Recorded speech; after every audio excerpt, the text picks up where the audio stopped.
Jean-Philippe Mateta à Crystal Palace, une analyse d'un joueur qui est en train de monter, qui est en train de se montrer un petit peu au grand public français.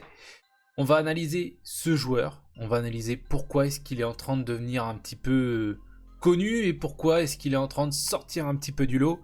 Et on ne peut pas parler de lui sans parler de son entraîneur Oliver Glasner, qui est l'entraîneur de Crystal Palace, qui aujourd'hui, je pense, mérite une statue à Palace tellement il a bonifié ce club sur les dernières années, notamment grâce à sa première victoire en FA Cup. Ils ont continué aussi en remportant le Community Shield contre Liverpool.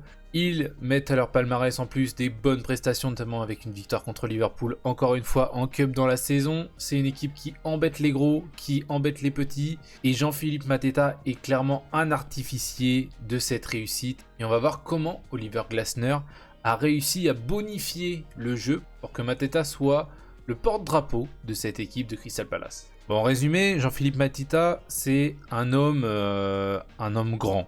Il fait 1m90, 84 kg, il a un bon contrôle de balle et il est excellent dans le jeu dos au but, au vu de son physique et de ses capacités techniques. C'est important de garder ça à l'esprit quand on parle du jeu de Mateta.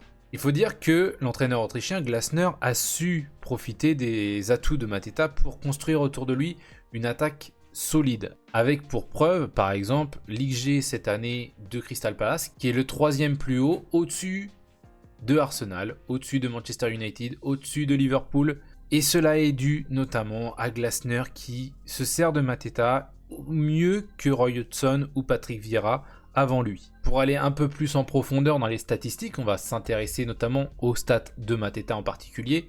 Là, vous avez la saison 2022-2023 qui est une des meilleures saisons de Mateta. Il est à 3,16 tirs par match par 90 minutes. Il est à 0,40 d'XG par match. Et il a un XG par tir qui est à 0,13.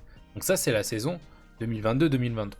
Si on switch sur la saison 2025-2026, donc ce début de saison-là, il est actuellement à 2,82 tirs au total par match, donc ce qui est moins conséquent qu'avant. Mais par contre, il augmente considérablement son XG, passant de 0 passant à 0,76, comme on l'a vu avant, il était à 0,40. Il est à 0,76, c'est en train de redescendre au fil de la saison, mais ça témoigne du gros début de saison. Et on l'avait dit, 0,13 d'XG par tir. Là, on est à 0,22, donc presque x2. Presque x2 en termes de stats. Ce qu'est en train de faire Oliver Glasner avec Philippe Mateta fonctionne et bonifie les performances de Mateta, le met dans les meilleures conditions pour qu'il puisse réussir au sein du club de Crystal Palace. Donc, qu'est-ce qui a changé exactement dans le jeu de Mateta pour qu'il puisse devenir aussi performant? Cette image qu'on voit là est extraite d'un match en 2021-2022. On voit Jean-Philippe Mateta qui est lancé dans la course, qui est lancé pour une course vers le but, et l'attaquant était souvent chargé d'effectuer justement des courses dans les couloirs, ce qui l'amenait souvent sur des positions où il était un peu extérieur, où il était loin du but, à l'extérieur de la surface. Et on peut retrouver cette situation-là sur d'autres situations, pareil en 2021-2022, vous voyez la même chose. Un jeu long, dans le dos des défenseurs. Pareil, on le voit le faire beaucoup de courses pour aller dans les couloirs. Et dans ces situations-là, Jean-Philippe Mateta a raté beaucoup d'occasions sur ces saisons-là, parce que finalement, peut-être que le fait de faire des courses dans les couloirs n'est pas sa meilleure qualité. C'est pas là qu'est le meilleur jeu de Jean-Philippe Mateta. Et ça, Oliver Glasner va le comprendre. Et du coup, il va changer un petit peu les situations de finition de Jean-Philippe Mateta. Ce qu'il faut savoir sur Mateta, c'est que ses points forts résident dans les petits espaces. Évidemment, les duels au contact avec le défenseur. Et aussi sa capacité à s'éloigner des défenseurs dans la surface. C'est-à-dire que être collé à son défenseur et au dernier moment se déplacer pour gagner 1 mètre et avoir la place pour soit trouver un coéquipier ou bien de conserver le ballon pour en faire quelque chose. Et là, ce qu'on va voir avec cette situation-là, contre Bournemouth, il n'y a pas si longtemps, donc en 2025-2026, on voit Jean-Philippe Mateta déjà beaucoup plus proche de la surface que nos situations en 2021-2022. Il reçoit le ballon dans une position centrale et qui correspond beaucoup plus à son jeu. Et dans cette situation-là, on voit qu'il résiste à son défenseur, ce qui l'amène ensuite à pouvoir garder le ballon et transmettre une passe à Ismaïla Sarr qui est parti dans le dos des défenseurs. Mais le travail de Mateta s'arrête pas là parce qu'une fois qu'il a fait la passe à Ismaïla Sarr, et bah tout de suite c'est un joueur qui se projette et qui va mettre de la densité devant le but pour essayer de conclure. Et comme on le voit, comme je l'ai dit précédemment, c'est un joueur qui arrive tout de suite à se détacher de ses défenseurs. On voit que là il a gagné quelques mètres par rapport à son défenseur, il est en avance par rapport à son défenseur face au but. Quelques minutes plus tard, dans le même match, on retrouve Jean-Philippe Mateta dans la surface avec un défenseur collé à lui. Et cette fois, Mateta, il n'intervient pas directement, alors que Palace progresse directement vers l'aile droite. Dans cette situation, Mateta se défait encore une fois de son défenseur pour trouver une position idéale. Et comme à chaque fois, Mateta est parfaitement placé pour profiter d'une excellente occasion. Et lorsque le ballon lui arrive au deuxième poteau, c'est une finition parfaite. En fait, à travers ces deux exemples, ça montre comment les déplacements intelligents de Mateta ont permis notamment à Crystal Palace de revenir dans le match contre Bournemouth. Les courses dans l'ombre, comme là vous voyez l'appel au premier poteau qui date de quelques années, c'est fini pour Jean-Philippe Mateta. Ce sont des courses dans l'ombre qui sont devenues sa marque de fabrique, plutôt à se détacher du défenseur. Et là, comme on peut le voir sur cette situation-là, donc en 2021-2022, on voit un Mateta qui oriente sa course vers l'avant, devant le défenseur. Cette attaque, elle produit rien de concret et je pense pas que Mateta aujourd'hui pourrait être bon dans ce domaine-là. Donc sachant cela, les coéquipiers de Mateta à Palace, ils le savent. Donc à chaque fois, les centres ont plutôt tendance à se diriger au deuxième poteau en anticipant la course de leur attaquant qui a tendance à s'éloigner de ses défenseurs. Et lors de la dernière trêve internationale, la progression de Mateta en fait lui a permis d'accéder à la sélection de l'équipe de France.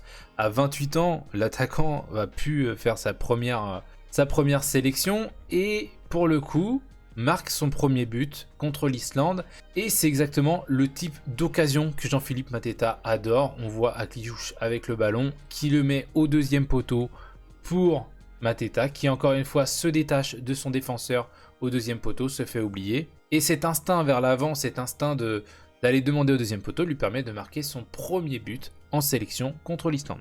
Est-ce que ses performances avec l'équipe de France, parce qu'on a encore vu une bonne performance de Mateta notamment contre l'Azerbaïdjan, est-ce que ces performances lui permettront d'aller à la Coupe du Monde en 2026 aux États-Unis? Je pense qu'il y a énormément de joueurs qui sont devant lui. Mais en cas de blessure, ça reste quand même un joueur qui est crédible dans la sélection française, qui peut apporter quelque chose de différent d'un Mbappé, de différent d'un Ekitike, qui peut apporter une autre palette technique et physique notamment à la pointe de l'attaque française. Et pour conclure, en fait, on ne peut pas négliger cette relation entre Mateta et Glasner. Glasner a clairement bonifié le jeu de Mateta. Mateta a bonifié l'équipe de Glasner. Et cela aussi, notamment grâce à tout ce qui entoure en fait Mateta sur le front de l'attaque avec un Ismaïla Sarr et un Jérémy Pino qui sont les numéros 10 qui le soutiennent. Un Mitchell et un Munoz sur les côtés qui aussi savent le trouver à travers des centres, mais qui apportent aussi dans la surface de réparation et qui permettent à Mateta de se faire oublier des défenseurs. La stratégie de Glasner met en évidence la capacité de Mateta à faire des combinaisons, à le placer au cœur des attaques, et ses instincts de déplacement en fait dans la surface font que Mateta s'offre des opportunités exceptionnelles pour pouvoir marquer. Et évidemment, quand le système fonctionne, quand tes mouvements fonctionnent, du coup Mateta prend aussi de la confiance et devient beaucoup plus incisif à la pointe de l'attaque et du coup augmente ses XG, augmente son nombre de tirs par match, etc. Dites-moi dans les commentaires ce que vous pensez de Mateta. Est-ce que vous pensez qu'il ira à la Coupe du Monde? Moi, comme je vous l'ai dit, je pense que c'est un joueur secondaire, c'est-à-dire qu'il sera dans la liste élargie si jamais il y a du Marcus Thuram, si jamais il y a du Ekitike, il n'y a pas de blessure, etc. Je pense qu'il n'ira pas si jamais il y a blessure. Je pense que c'est un profil à emmener s'il arrive à garder cette constance tout au long de l'année, surtout qu'il joue en plus la Conference League, donc il est un petit peu visible en Europe. N'hésitez pas à liker la vidéo, vous abonner, puis on se dit à la prochaine pour une nouvelle vidéo. Ciao!